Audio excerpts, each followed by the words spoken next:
Assalamualaikum warahmatullahi wabarakatuh. Waalaikumsalam warahmatullahi wabarakatuh. Nah, sekarang kita bertemu kembali di acara Ngabuburit di Alfa. Tepuk tangan dulu.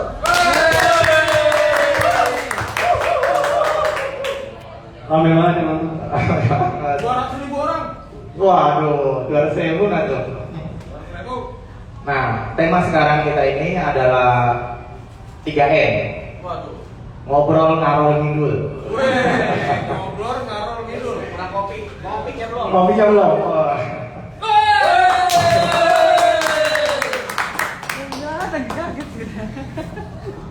Ada penonton baru lagi nih, 100.000 lagi.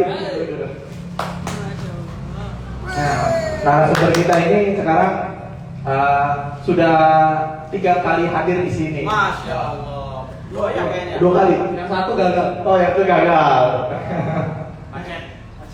Macet ya.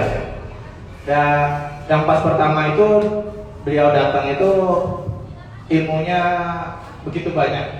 Iya. Banyak sekali ilmunya. Dan sekarang pengen berbagi ilmu lagi nih. Gini Mas, kan Mas udah punya anak nih ya? Punya anak? Kenalan dulu Mas. Oh, iya. Mas sama siapa? Baik, Banyak ini ya. Dari mana Mas? Tangerang. Oh, Kita pekaran aja. ya. Ya, zaman nih. Balik lagi nih. Ya, lanjut Mas. Gimana? Kita mau ngomongin apa nih Mas? Ngobrolin masalah anak nih. Kan ya. saya pengen punya anak, bukan belum punya istri juga sih. Ya. Curhat ya. Curhat dulu. Kami Curhat. dulu. Iya. Masuk ke Avenger aja lah. Belum ada yang ngasih CD masalahnya. Gimana? Kalau ngomongin punya anak, antum udah ngomongin kemarin ikut imbus gak imbus? Imbus belum. Belum ya. Kemarin imbus kita ngomongin pranikah Mas. Jadi kalau bisa imbus ikut juga Mas. Oh iya, insya Allah. Itu ilmunya macam-macam Mas. Oh. Calonnya Ngomongin juga nikah. ada. Impus apa impus? Oke, lanjut Mas. Gimana? Ya. Impus. Kalau misalkan ngomongin masalah anak itu sedikit agak pusing. Pusingnya itu masalah pendidikannya segala macam yang Mas ya. Betul. Itu gimana sih Mas? Kalau misalkan Mas sendiri ngebahas anak itu sendiri gimana Mas? Kan Mas sudah punya anak belum? Udah ya. Ya makasih Mas Bayhaki ya. Ya alhamdulillah aku udah punya anak perempuan, umurnya baru 2 tahun. Jadi sebenarnya aku bingung kalau ditanya masalah anak. Ya bingung juga sih, soalnya baru ngerasain punya anak tuh 2 tahun gitu loh. Cuman ya insya Allah aku punya lah ilmunya, soalnya bahkan dari sebelum anak itu lahir, jadi saat anak itu masih di kandungan, aku sama istriku tuh udah belajar lah, udah banyak belajar beberapa ilmu terkait ilmu tentang mendidik anak lah gitu, masalah anak. Jadi kayak mulai pendidikan anak tuh dimulai tuh bukan pada saat dia itu udah berapa tahun, tapi pendidikan anak tuh dimulai itu bahkan sebelum dia itu lahir.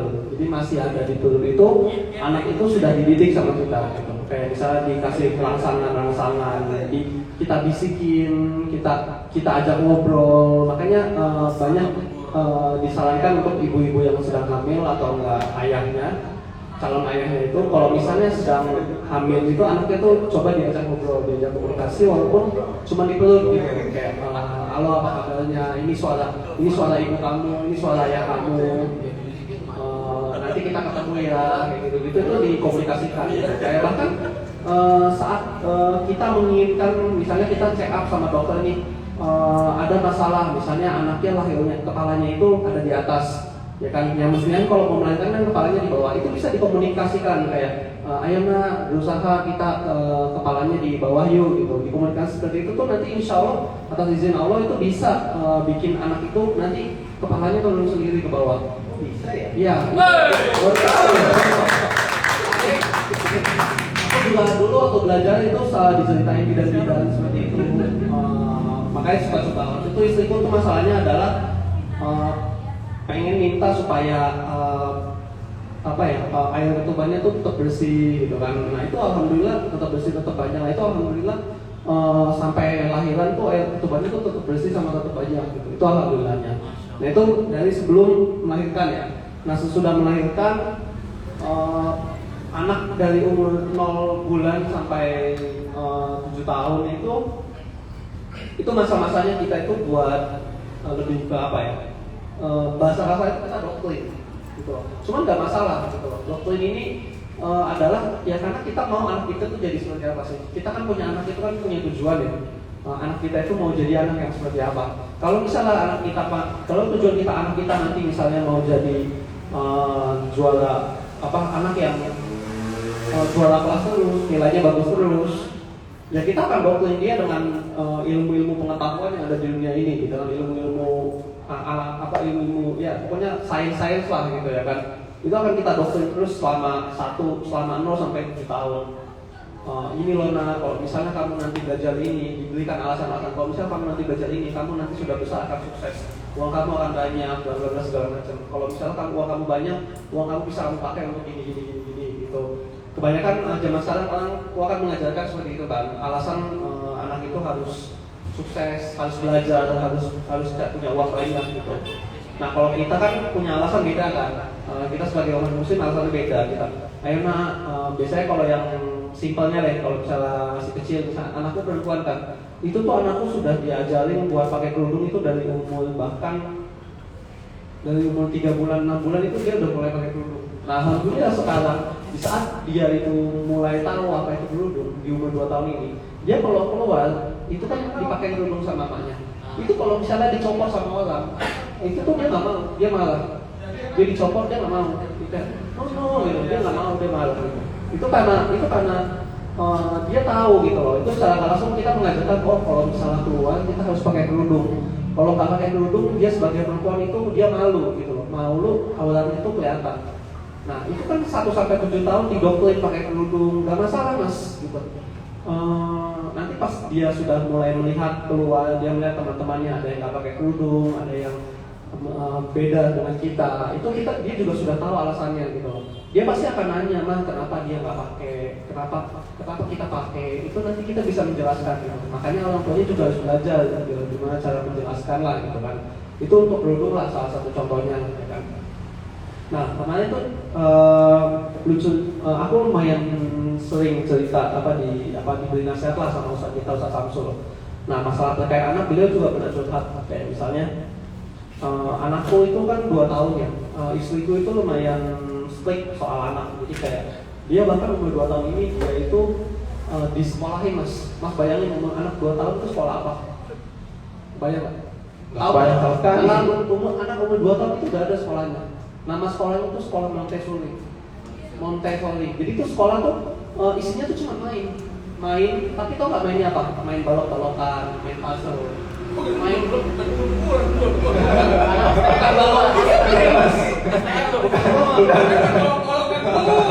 mainannya mas waktu dulu STM. Kalau di STM itu golok-golokan.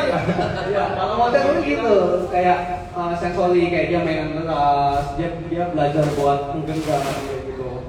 Anakku tuh musuh itu udah bisa macam-macam alhamdulillah, kayak misalnya dia udah bisa buka tutup botol. Dia bisa. Nah itu masalah. Jadi aku di sekolah itu juga diajarin sama gurunya. Bisa minta mama baru. Aku lihat kan.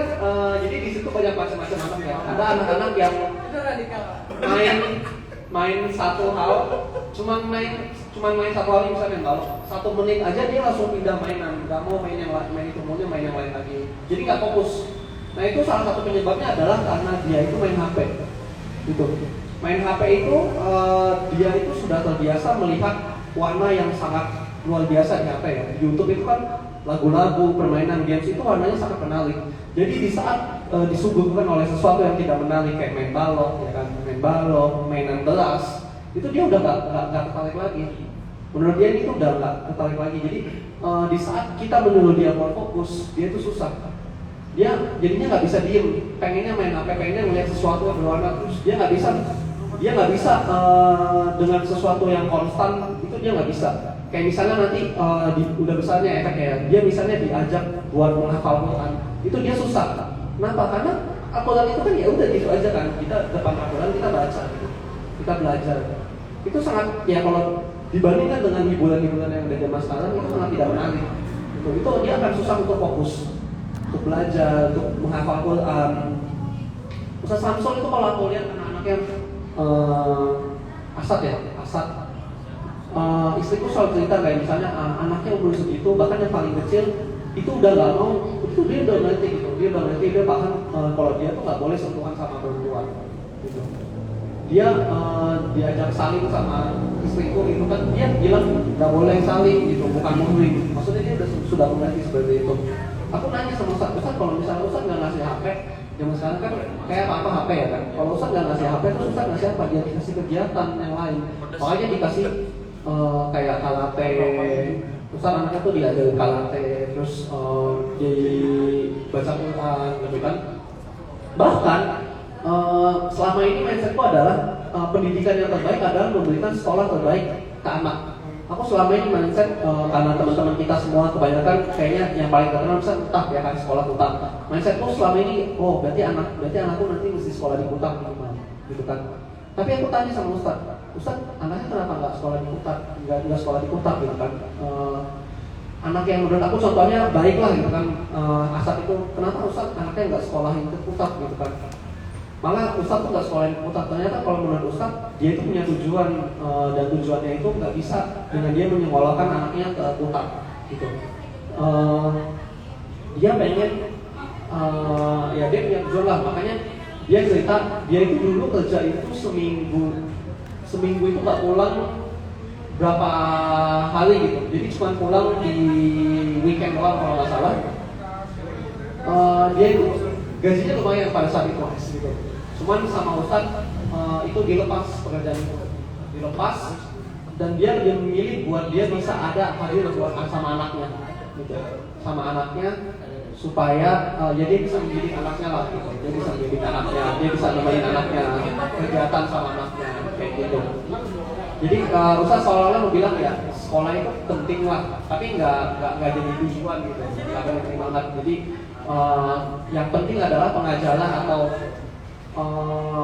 ambil-ambilnya orang tua itu pada saat anak itu di rumah gitu. Aku juga tanya Ustaz kayak sekolahnya gimana, Ustaz kayak bahkan sekolahnya anaknya di kampung yang dekat rumahnya itu, TK-nya itu. Aku kaget gitu, wah padahal Ustaz Felis kalau misalnya mau sekolahin anaknya di sekolah puluhan juta dia mampu gitu kan, tapi kenapa dia malah sekolah yang biasa-biasa aja gitu. Ternyata ya dia mendidik anaknya dengan ya yang penting itu adalah pendidikan orang tua lah, orang tua ke anaknya gitu kan. Dan makanya orang tua itu wajib punya ilmu banyak, karena kalau nggak punya ilmu ya bagaimana nanti orang tua mau mendidik anaknya, kayak gitu sih mas, itu intinya sih. Jadi ya pendidikan lah. Kalau pendidikan itu orang tua itu harus mendominasi daripada gadget ya. Betul. Kita ini jangan aduh capek kelar kerja. Iya.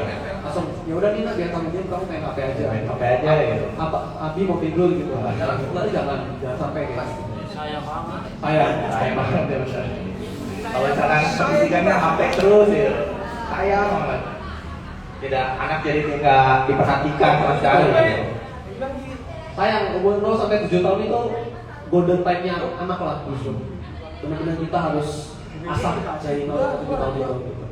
Nah sebenarnya ada fase lain kan dari 7 sampai 14 tahun, terus dari 14 tahun sampai 21 tahun, kalau 14 tahun aku lupa. Ada fase lain. Nah, mungkin nanti itu bisa kita bahas di lain kesempatan lah ya mas ya. Ya. Udah nih, apa? Ya, itikaf tuh kayaknya enak tuh. Ini itikaf udah ada jadwalnya sendiri. Udah dapat lah tuh. Terus ngomong-ngomong, nama anak Mas Kevin siapa sih? Nama anakku Mioli Makino. Oh, Mioli. Itu ada artinya? Mioli itu dari bahasa Jepang, artinya hati yang bersih, hati yang cantik gitu kan. Kalau Makino itu aku suka orang-orang yang memaafkan, jadi aku suka yang kayak misalnya aku sama istri berantem gitu kan. Karena suka kalau kita tuh habis berantem bener-bener cepat langsung makan gitu. Oh. Ada singgung sama temen itu langsung cepat diselesaikan, langsung makan. Jadi itu aku berharap kayak anakku di masa depan itu adalah menjadi orang yang ya sabar lah, mau memaafkan, mau saling memaafkan. Jadi sambungannya itu katanya cantik yang memaafkan, benar ya? Ya. Nah. Hatinya bersih terus mau saling memaafkan. Iya. Dan juga waktunya udah mulai habis kayaknya ya. Ya. Mau azan maghrib, saya pamit undur diri. Wabillahi taufiq wal hidayah. Wassalamualaikum warahmatullahi wabarakatuh. Waalaikumsalam warahmatullahi wabarakatuh. Terima kasih banyak Mas Bayaki.